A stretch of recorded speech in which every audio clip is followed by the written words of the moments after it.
UP के मुख्यमंत्री योगी आदित्यनाथ मंगलवार रात को उत्तराखंड की राजधानी देहरादून पहुंचे। योगी देहरादून में मुख्यमंत्री के कैंट रोड स्थित आवास में रुके। दरअसल हिमाचल में मुख्यमंत्री के शपथ ग्रहण समारोह में शामिल होने के लिए उत्तराखंड के सीएम त्रिवेंद्र रावत और योगी आदित्यनाथ दोनों को जाना है। अब ऐसे में त्रिवेंद्र के निमंत्रण पर योगी मंगलवार रात देहरादून पहुंच गए। आज दोनों प्रदेशों के मुख्यमंत्री साथ साथ हिमाचल जाएंगे। आपको बता दें कि हिमाचल प्रदेश में जयराम ठाकुर मुख्यमंत्री पद की शपथ लेंगे और इसी शपथ ग्रहण समारोह में मुख्यमंत्री योगी आदित्यनाथ और त्रिवेंद्र सिंह रावत साथ जाएंगे। दोनों ने मंगलवार को एक दूसरे राज्य के कई अहम मुद्दों पर चर्चा की।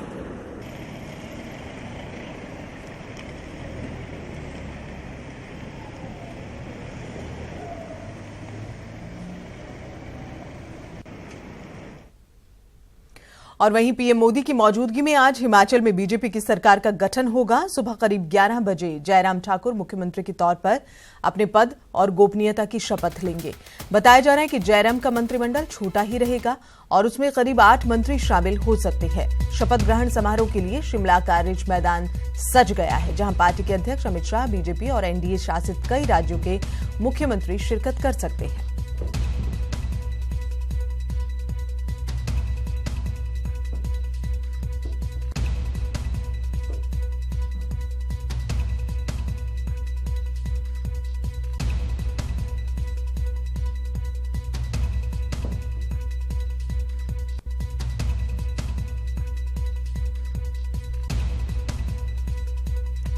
और सीधा रुक करें मनीष की ओर, जहां हमारे संवाददाता बने हुए हैं हमारे साथ। मनीष, पूरी खबर पर क्या कुछ अपडेट्स, तैयारियां जो हैं वो पूरी तरह हो चुकी हैं?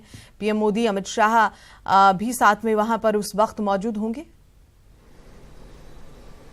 बिल्कुल गीतांजलि, पीएम नरेंद्र मोदी और बीजेपी के राष्ट्रीय अध्यक्ष अमित शाह जहां शिमला पहुंचेंगे जो जयराम ठाकुर के शपथ ग्रहण समारोह में, वहीं जो यूपी के सीएम योगी आदित्यनाथ हैं और उत्तराखंड के सीएम त्रिवेंद्र सिंह रावत हैं, उन्हें भी शिमला पहुंचना है। और खास बात यह है कि कल देर रात जो यूपी के सीएम योगी आदित्यनाथ हैं वो उत्तराखंड पहुंच चुके हैं और देहरादून से शिमला के लिए यहाँ पर जो मुख्यमंत्री त्रिवेंद्र सिंह रावत और सीएम योगी आदित्यनाथ हैं वो एक साथ यहां से निकलेंगे शिमला के लिए। और कुछ ही देर में निकलने के कार्यक्रम, जो मुख्यमंत्री त्रिवेंद्र सिंह रावत का जो कार्यक्रम है उसके अनुसार 7 बजे यहां से निकलना था, लेकिन जो सीएम योगी आदित्यनाथ देहरादून पहुंचे हैं उसके बाद कुछ कार्यक्रम में बदलाव हो सकता है, क्योंकि 10:30 बजे से शपथ ग्रहण जो कार्यक्रम शुरू शिमला में होना है। तो कुल मिलाकर उत्तराखंड के लिहाज से काफी महत्वपूर्ण इसे माना जा रहा है, क्योंकि पहली बार जो यूपी के सीएम योगी आदित्यनाथ यहां पर उत्तराखंड प्रवास पर हैं और सीएम बनने के बाद पहला जो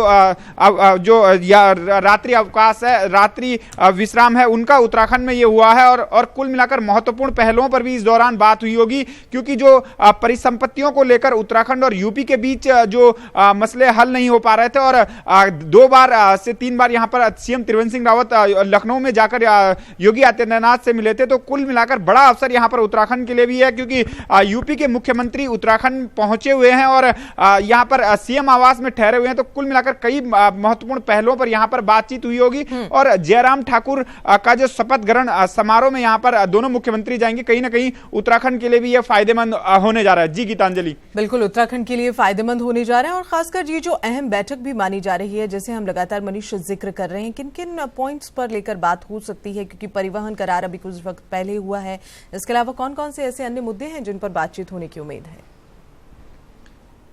बिल्कुल गीतांजलि, कुछ दिनों पहले लखनऊ में जो परिवहन करार था वो हुआ था और अब परिसंपत्तियों का जो मामला है 17 सालों से सुलझा नहीं है और तमाम कई विभागों की जो परिसंपत्तियां हैं उन पर विवाद चल रहा है और जो काफी अहम पहलू हैं, करीब जो मुख्य सचिव स्तर की जो यहां पर वार्ताएं होनी थी उसको लेकर भी चर्चा हुई होगी, क्योंकि कई सौ करोड़ों की जो परिसंपत्तियां हैं वो उत्तराखंड की यूपी के हवाले और सहमति इससे पहले बनती हुई नजर नहीं आ रही थी। लेकिन जब यूपी और उत्तराखंड में भाजपा की पूर्ण बहुमत की सरकारें आई और केंद्र में जो भाजपा की पूर्ण बहुमत की सरकार है, तो बड़ी उम्मीदें उत्तराखंड को हैं इससे कि जो परिसंपत्तियों का निस्तारण है वो इस वर्तमान सरकार में होगा। और जो एक छोटे भाई के रूप में उत्तराखंड जाना जाता है, क्योंकि आर्थिक संसाधन इतने हैं नहीं और कई विभाग ऐसे हैं जो जिन पर बातचीत होनी बहुत जरूरी है। स्वामित्व। बिल्कुल बिल्कुल मनीष, बहरहाल बहुत बहुत शुक्रिया इस पूरी जानकारी के लिए।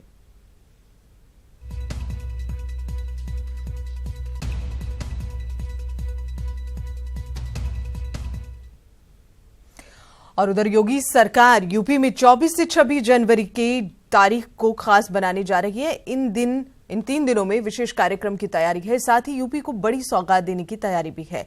क्या और क्यों मनाया जा रहा है कार्यक्रम, देखिए खास रिपोर्ट। योगी सरकार का अहम फैसला, यूपी दिवस मनाएगी योगी सरकार, यूपी को मिलेगी करोड़ों की सौगात, विकास की तैयारियों का दिया जाएगा ब्यौरा। योगी सरकार ने यूपी दिवस मनाने का फैसला लिया है। देश की आजादी के बाद पहली बार कोई सरकार यूपी दिवस मनाने जा रही है, जिसके तहत 24 से 26 जनवरी तक 3 दिवसीय कार्यक्रम होगा। यूपी दिवस का थीम यूपी का नव निर्माण होगा। इसमें साहित्य, शिक्षा, उद्योग, विज्ञान एवं प्रौद्योगिकी, नवाचार और प्रशासनिक विभूतियों को सम्मानित किया जाएगा। साथ ही संस्कृति, खेल एवं कृषि आदि क्षेत्रों में उपलब्धियां अर्जित करने वाले प्रदेश के महान विभूतियों को भी सम्मानित किया जाएगा। कार्यक्रम में यूपी के विकास और इतिहास पर 5 मिनट की मल्टीमीडिया फिल्म भी बनाकर दिखाई जाएगी। फिल्म में उत्तर प्रदेश के संक्षिप्त इतिहास का उल्लेख होगा। इस फिल्म की तैयारी भी सरकार के स्तर पर हो रही है। वहीं कार्यक्रम के तहत किसानों द्वारा प्रदेश के विभिन्न जनपदों में लगभग 1000 किसान गोष्ठियां आयोजित होंगी। बता दें कि यूपी दिवस का कार्यक्रम शिल्प ग्राम योजना में होगा। कि इस बार पहली बार प्रदेश सरकार ने, माननीय मुख्यमंत्री जी ने ये निर्णय लिया था, कैबिनेट से निर्णय हुआ है कि 24 जनवरी को उत्तर प्रदेश दिवस मनाया जाएगा। 24 जनवरी को ही 1950 में तत्कालीन मुख्यमंत्री जी ने इस प्रदेश का नाम यूनाइटेड प्रोविंसेस से बदलकर उत्तर प्रदेश किया था। उस क्रम में इस बार आदरणीय महामहिम जी की मार्गदर्शन में, मुख्यमंत्री जी का मार्गदर्शन प्राप्त हो रहा है। उस क्रम में हम लोग 3 दिन का कार्यक्रम 24, 25, 26 जनवरी को आयोजित कर रहे हैं। यूपी दिवस को लेकर योगी सरकार ने तैयारी तेज कर दी है। इस अवसर पर सरकार 50,000 करोड़ की योजनाओं का लोकार्पण व शिलान्यास भी करेगी, जिसमें 250 करोड़ की लागत से निर्माणाधीन या निर्मित होने वाले माध्यमिक विद्यालयों का लोकार्पण व शिलान्यास होगा। साथ ही भवन निर्माण श्रमिकों के लिए आवश्यक स्कीम, तहसीलों का लोकार्पण होगा। और इतना ही नहीं, यूपी दिवस के मौके पर 2500 आंगनबाड़ी केंद्रों का भी लोकार्पण व शिलान्यास किए जाने की तैयारी है। इस मौके पर देश के राष्ट्रपति रामनाथ कोविंद भी मौजूद रहेंगे। सभी विभागों को एक ब्रॉड टारगेट भी दिया गया है। बड़े बड़े विभागों को कहा गया है कि जल्दी से जल्दी अपनी योजना का जो है उनको स्वीकृत कराएं, या अगर योजना निर्माणाधीन है उसको कंप्लीट करा के उस तारीख तक उनका शिलान्यास है उद्घाटन करें। यूपी दिवस के पूरे कार्यक्रम का आयोजन मुख्यमंत्री योगी आदित्यनाथ की देखरेख में होगा। कार्यक्रम के लिए सभी ऐतिहासिक स्थलों का डिटेल व प्रदेश में अब तक हुए विकास और आने वाले 15 सालों में होने वाले विकास का ब्यौरा तैयार किया जा रहा है। प्रमुख सचिव ने सभी विभागों से एक रिपोर्ट मांगी है और बताया जा रहा है कि 50,000 करोड़ की योजनाओं का शिलान्यास और लोकार्पण भी उत्तर प्रदेश दिवस के दिन आयोजित किया जाएगा। ऐसा उत्तर प्रदेश में पहली बार हो रहा है जब यूपी दिवस मनाया जाएगा। सरकार ने इसके लिए बाकायदा दिशा निर्देश भी जारी कर दिए हैं। कैमरा एस के वर्मा के साथ अजीत सिंह, ईटीवी न्यूज, लखनऊ। और सीएम योगी ने यह दावा किया था कि 31 दिसंबर तक प्रदेश के 30 जिले ओडीएफ यानी कि खुले में शौच मुक्त हो जाएंगे। डेडलाइन पूरी होने में महज 5 दिन है। और क्या सच्चाई है, देखिए रिपोर्ट। पीएम मोदी के स्वच्छ भारत मिशन को लगा पट्टा, खोखला साबित हो रहा सीएम योगी का दावा। और बजट का रोना रो रहे अधिकारी, क्या 5 दिनों में पूरा हो सकेगा वादा? खुले में शौच मुक्त यानी ओडीएफ, जिसकी शुरुआत प्रधानमंत्री नरेंद्र मोदी ने स्वच्छ भारत मिशन के तहत 2 अक्टूबर 2014 को देश की राजधानी में राजघाट से की थी। इस मिशन को पूरा करने का लक्ष्य यूपी में सीएम योगी ने 31 दिसंबर रखा है, जिसमें अब महज 5 दिन ही बचे हैं। ऐसे में सवाल उठता है कि क्या महज 5 दिनों में सीएम योगी का किया दावा पूरा हो सकेगा? आंकड़ों की माने तो अभी तक 30 में से यूपी के महज 8 जिले ही ओडीएफ यानी शौच मुक्त हुए हैं। वहीं जमीनी हकीकत पर नजर डालें तो पीएम मोदी का संसदीय क्षेत्र वाराणसी, सीएम योगी का क्षेत्र गोरखपुर और डिप्टी सीएम केशव मौर्य के क्षेत्र इलाहाबाद ही अभी तक खुले में शौच मुक्त नहीं हो पाए हैं।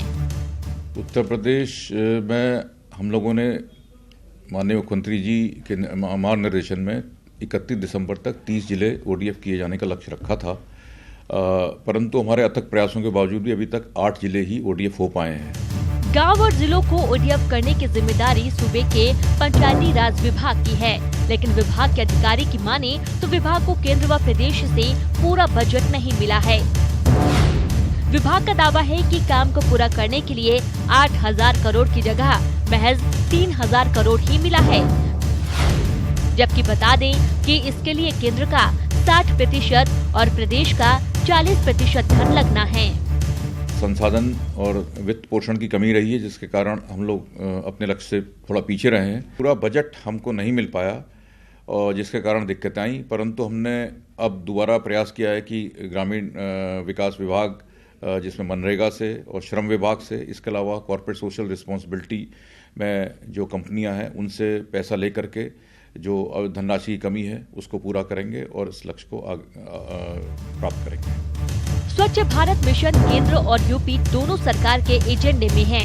अब सवाल ये है कि आखिर प्रधानमंत्री नरेंद्र मोदी के स्वच्छ भारत मिशन को किसने रोका और बजट क्यों नहीं मिला, जबकि केंद्र व प्रदेश दोनों जगहों पर बीजेपी की ही सरकार है। उत्तर प्रदेश में प्रधानमंत्री के ड्रीम प्रोजेक्ट स्वच्छ अभियान में जबरदस्त बट्टा लगा है। पंचायती राज विभाग 31 जिलों को ओडीएफ करने में असफल रहा है। हालांकि इसके पीछे का जो सबसे बड़ा कारण है वो बजट की कमी। कहा जा रहा है कि 8,000 करोड़ की आवश्यकता थी, लेकिन सरकार ने मात्र 3,000 करोड़ ही उपलब्ध कराए, जिसके चलते 31 में से 8 जिले ही ओडीएफ हो पाए। ऐसे में साफ है कि अगर प्रधानमंत्री के ड्रीम प्रोजेक्ट को लेकर सरकार और विभाग गंभीर नहीं है तो और योजनाओं का क्या होगा। कैमरामैन एसके वर्मा के साथ अजीत सिंह, ईटीवी न्यूज, लखनऊ। और मंगलवार को यूपी कैबिनेट की बैठक में कई अहम फैसले लिए गए। कैबिनेट मंत्री सिद्धार्थनाथ सिंह ने कैबिनेट के फैसलों के बारे में जानकारी दी। उन्होंने बताया कि राज्य सलाहकार बोर्ड का गठन किया जाएगा। साथ ही उत्तर Pradesh handloom, powerloom, silk, textile एवं गारमेंटिंग पॉलिसी 2017 को भी मंजूरी मिल गई है। गोरखपुर के अंतर्गत विकास खंड पीपीगंज का सर्जन, तो ये जो है इसके अंदर एक नया ब्लॉक बनाया जा रहा है और ये जो ब्लॉक बनाया जा रहा है इसके अंदर 6 नए पंचायत सम्मिलित होंगे। Uttar Pradesh handloom, powerloom, silk, textile and garmenting policy 2017। इस पॉलिसी के आने से जो एक ईज ऑफ डूइंग बिजनेस है इन क्षेत्रों के अंदर, उसमें लाभ मिलता है। सूबे के सरकारी दफ्तर और आवास अब बिजली का बिल भरने से नहीं बच पाएंगे, क्योंकि बिजली के मीटर पोस्टपेड नहीं बल्कि प्रीपेड होंगे। बिजली के लिए करनी होगी जेब ढीली।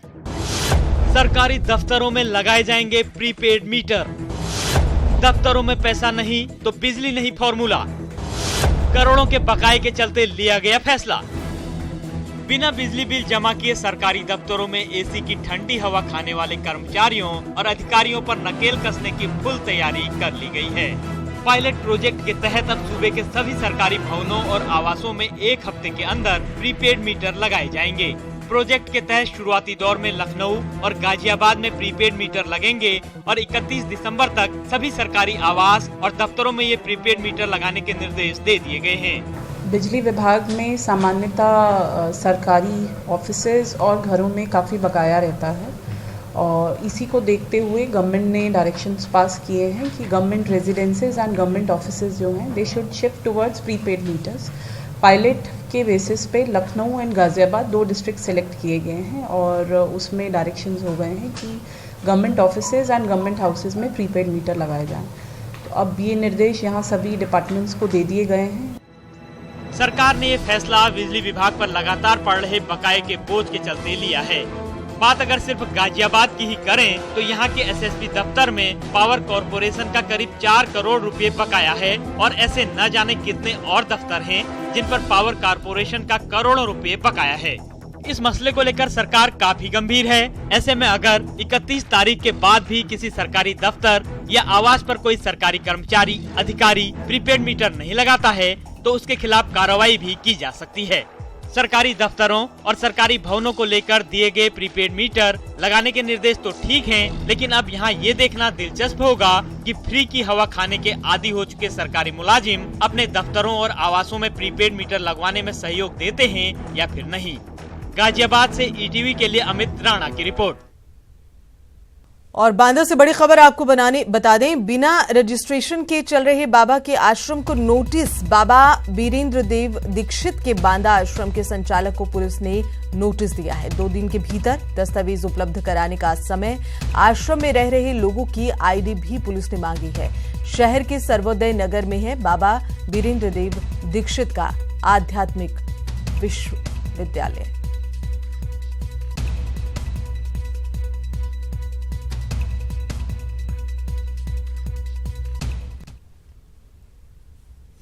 और एनएचएम भर्ती में गड़बड़ी के मामले में ईटीवी की खबर का बड़ा असर हुआ। एनएचएम निदेशक ने परीक्षा परिणाम पर रोक लगा दी।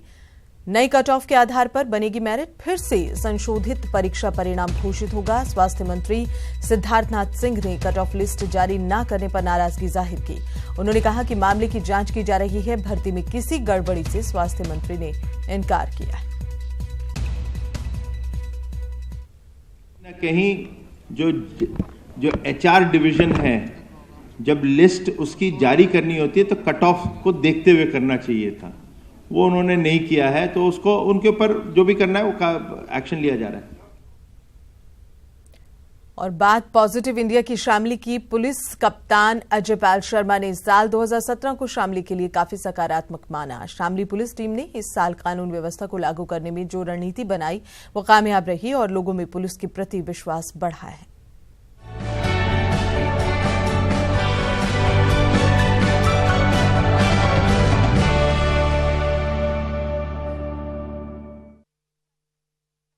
में टीम को, जो हमारी शामली पुलिस की टीम है, बहुत ही अच्छा हमें जो भी हमने स्ट्रेटेजी बनाई वो उसमें कामयाबी लगातार मिली। इसमें जो भी किराना पलायन का मुद्दा जो पहले विगत वर्ष में काफ़ी चर्चा में रहा, उसके कुछ मुख्य आरोपी थे। पुलिस के द्वारा उनके खिलाफ कार्रवाई की गई, उनको अरेस्ट किया गया। जो व्यापारी वर्ग था उनके अंदर एक विश्वास पुलिस के प्रति पैदा किया गया। जो पब्लिक है काफ़ी हद तक हम उसको पुलिस के साथ जोड़ने में कामयाब रहे हैं, एक विश्वास पैदा करने में कामयाब रहे हैं, जिससे कि हमें सहयोग उनका मिला। और काफ़ी अच्छे काम, जैसे कि करीबन 80 इनामी बदमाश थे जो पूरे वर्ष में गिरफ्तार हुए जनपद शामली में। कई सफल मुठभेड़ हुई जिसमें के 4 जो क्रिमिनल्स थे, डिटेड क्रिमिनल्स थे, वो उनके मुठभेड़ के दौरान उनकी मृत्यु हुई। और करीबन 27 ऐसे बदमाश थे जो पुलिस मुठभेड़ों में घायल हुए। काफ़ी अन्य इनामी बदमाश और डिटेड क्रिमिनल्स थे जो अरेस्ट हुए, जिसके कारण पब्लिक के अंदर एक सेंस ऑफ सिक्योरिटी जा सकी।